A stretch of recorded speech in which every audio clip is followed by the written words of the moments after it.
Hancurnya bangsa karena politik agama. Politik identitas itu mengerikan. Kita harusnya belajar dari banyak negara yang hancur karena politik identitas. Lebanon 15 tahun perang saudara antar agama untuk berebut kekuasaan. Suriah selama 7 tahun perang karena narasi Sunni vs Syiah. Afghanistan dikuasai Taliban karena ingin menjadikannya negara agama. Apalagi? Banyak. Identitas bukan hanya agama, tapi juga suku dan ras. Rwanda tahun 1994 habis 1 juta jiwa dalam waktu 3 bulan, karena suku Hutu merasa lebih pantas berkuasa dari suku Tutsi. Bahkan di Indonesia kita mengenal konflik Sampit tahun 2001 dan konflik di Ambon, Maluku tahun 1999. Tahu akar dari semua masalah yang berujung pada banyaknya kehilangan jiwa. Ya, politik kekuasaan. Kursi kekuasaan itu memang rasanya manis bagi sebagian orang yang punya sifat tamak. Dengan kekuasaan dia bisa mengontrol banyak hal yang pada akhirnya urusannya adalah kekayaan yang tidak habis dimakan 7 turunan.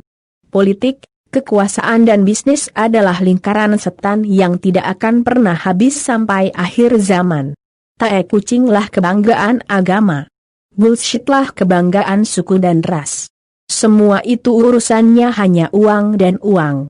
Tanya sama Chaplin dan bapaknya Nobita aja kalau gak percaya. Di otaknya hanya ada uang, yang lain gak. Dan untuk membentuk kebanggaan terhadap identitas, dibutuhkanlah simbol-simbol. Simbol itu bisa berupa lambang, bisa juga berupa orang. Dan di negara berkembang yang selalu butuh sosok untuk menyelesaikan masalah besar, biasanya dibangun simbol orang yang dinarasikan sebagai pembebas, revolusioner, wakil dari umat yang tertindas. Itulah kenapa saya setuju sekali, ketika TNI memulai dengan menghancurkan baliho Rizik, yang dibangun oleh sekelompok orang, dengan dana dari elit politik hitam yang tidak berperasaan. Yang dilakukan TNI bukan sekadar menghancurkan sebuah baliho yang harganya cuma 100 ribuan, tapi mencegah dampak yang lebih luas dari kengerian akibat politik identitas. Bayangkan, ketika simbol dalam baliho itu dibiarkan, maka akan muncul perlawanan dari komunitas lain yang merasa terancam. Semisal, karena dia sering menghujat agama lain untuk membangkitkan superioritas dalam komunitasnya, maka agama lain yang mayoritas di daerah tertentu bisa bergerak dan melawan. Dan siapa yang rugi pada akhirnya jika terjadi gesekan? Ya, masyarakat sipil yang tidak tahu apa-apa, yang lemah. Mereka inilah korban terbesar dalam sebuah perang.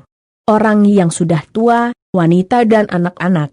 Saya sangat mendukung TNI memulai membongkar simbol-simbol kebencian.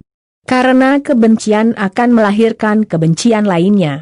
Kekerasan akan menciptakan kekerasan lainnya. Kalau api kecil itu tidak segera dipadamkan, negeri ini bisa jadi kebakaran. Dan lihat saja, mereka yang ribut karena sebuah simbol dihancurkan, sesungguhnya adalah pelaku kebencian itu sendiri. Merekalah yang menjaga api kecil itu, dan dibesarkan sedikit demi sedikit. Dan lihat saja nanti, mereka juga yang gembira ketika negeri ini kebakaran. Dan muncul seolah-olah pahlawan. Para pengkhianat negeri. Orang-orang yang tidak punya hati. Karena mereka sudah menjual jiwanya, pada berhala di rekening mereka pribadi. Kasihan. Mereka tidak bisa merasakan nikmatnya kedamaian.